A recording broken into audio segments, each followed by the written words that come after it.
The papyrus, putting on my table every month. I don't wanna be sad. Don't even try to hide it.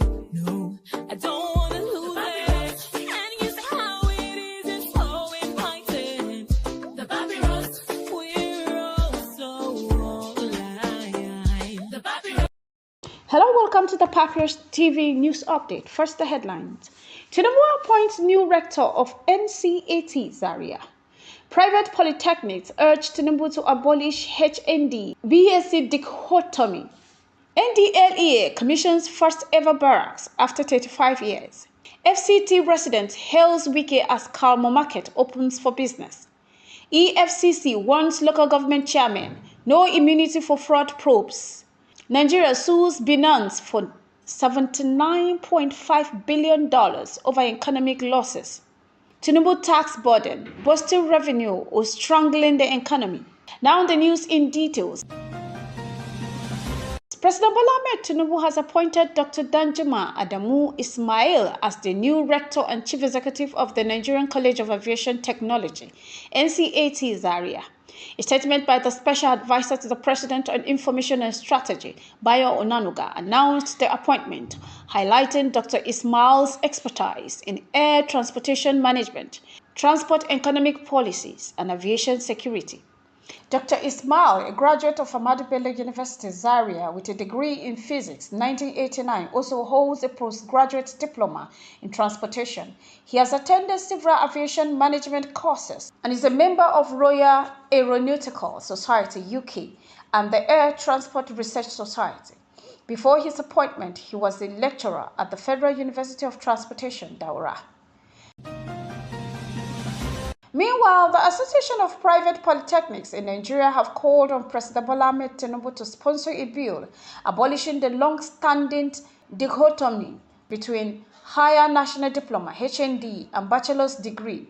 Dr. Benjamin Achiata, president of the association, stated in an interview that despite the National Council of Establishment officially removing the dichotomy, implementation remains weak due to lack of legal backing. He lamented that students are increasingly abandoning polytechnics for university or seeking education in neighboring countries like Ghana and Togo due to limited career prospects for HND holders.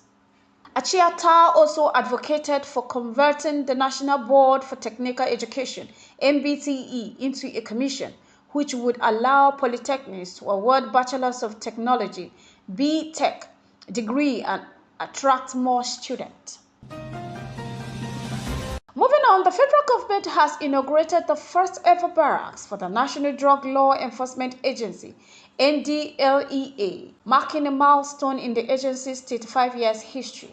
Located on an 18-hectare site in Kwanan Waya, Yola, the facility includes modern administrative office, detention facility, and secure storage for drug seizures, alongside residential quarters for Nigerian Drug Law Enforcement Agency officers and their families. Attorney General of the Federation, Prince Lateef Fagbemi, hailed the project as a critical investment in national security and personnel welfare. NDLEA Chairman Brigadier General Mohammed Buba Marwa Retire emphasized the urgent need for barracks, citing past attack on officers due to lack of secure accommodation. The event was attended by key dignitaries, including National Security Advisor Nuhu Ribadu and Adamawa State Governor Ahmed Fintiri. In another development, residents of the Federal Capital Territory, FCT, have commended FCT Minister Nyesim Wike for commissioning the newly constructed Karmo District Market, which has been under development for over 7 years. The market, built under a public-private partnership involving the Abuja Investment Company Limited, AICL, and Rural Homes, feature over 2,500 shops, cold rooms and meat section, banking halls, clinics, fire service station. Speaking at the commissioning, Minister of State for FCT, Dr. Mariam Mahmood, who represented Wike, emphasized the project's role in bolstering economic growth, creating jobs, and improving trade and commerce in Abuja. Traders and residents expressed excitement over the market's opening, highlighting its convenience and affordability compared to other markets in the FCT. Also, the Executive Chairman of Economic and Financial Crimes Commission, EFCC, Ola Olukoyede, has warned local government chairmen nationwide to be prudent and accountable, stressing that they are not immune from investigation or prosecution for fraud. Speaking at the Gombe State Local Government Summit, Olukoyede emphasized that the EFCC would not wait until the end of any chairman's tenure before initiating a probe. He lamented the widespread stagnation, poverty, and deprivation in rural areas, despite the vast resources allocated to them over the years. To enhance accountability, we urge chairmen to set up compliance units to monitor resource allocations and project execution. He also revealed that EFCC has established a fraud risk assessment and control FRAC department, which will deploy officers to monitor local government expenditure in Gombe State.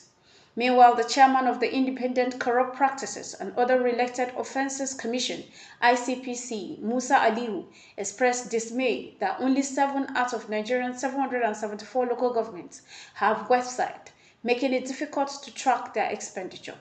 Gombe State Governor Inuwa Yahaya, in his opening remarks, noted that the summit aims to strengthen local government administration in light of newly granted financial autonomy, implemented financial autonomy for its 11 local councils, positioning the state ahead of Supreme Court ruling on the matter.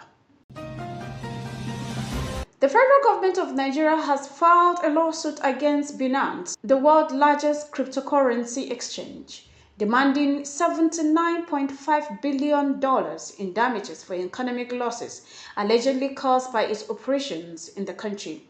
The government is also seeking $2 billion in unpaid taxes. The lawsuit, cited by Reuters, claims Binance has significantly impacted Nigerian economy and contributed to the naira's depreciation.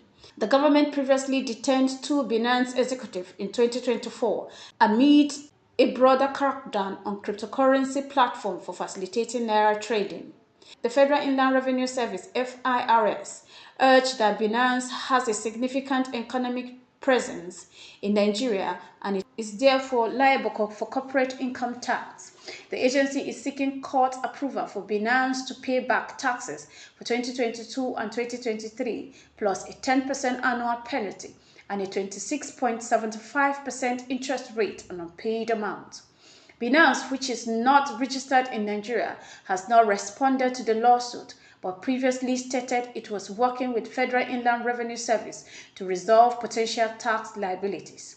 The company is already facing 4 tax evasion charges in Nigeria, including non-payment of value-added tax, VAT, company income tax, and failure to file tax returns. Additionally, the Nigerian Anti-Graft Agency has accused Binance of involvement in money laundering. In March 2024, Binance halted all transactions involving the naira in response to regulation pressure. Finally, President Bola Ahmed Tinubu's aggressive tax policies are yielding record revenue, but also raising concern about their impact on businesses and ordinary Nigerians. The Federal Inland Revenue Service, FIRS, recently announced a record of 21.6 trillion revenue for 2024, a 76% increase from the previous year. While this may seem like an economic success, critics argue that it comes at the expense of businesses and struggling citizens. Recent tax hikes include a 4% custom levy on imports, a 15% tariff increase at the port, and rising costs in electricity and banking transactions. The Nigerian Employees Consultative Association, Ncat, has warned that these taxes will cripple businesses and increase hardship. Experts urge that economic growth, rather than excessive taxation, is a sustainable path to higher revenue. Nigerians' economic challenges, rising inflation, high interest rates, and currency depreciation are already squeezing businesses.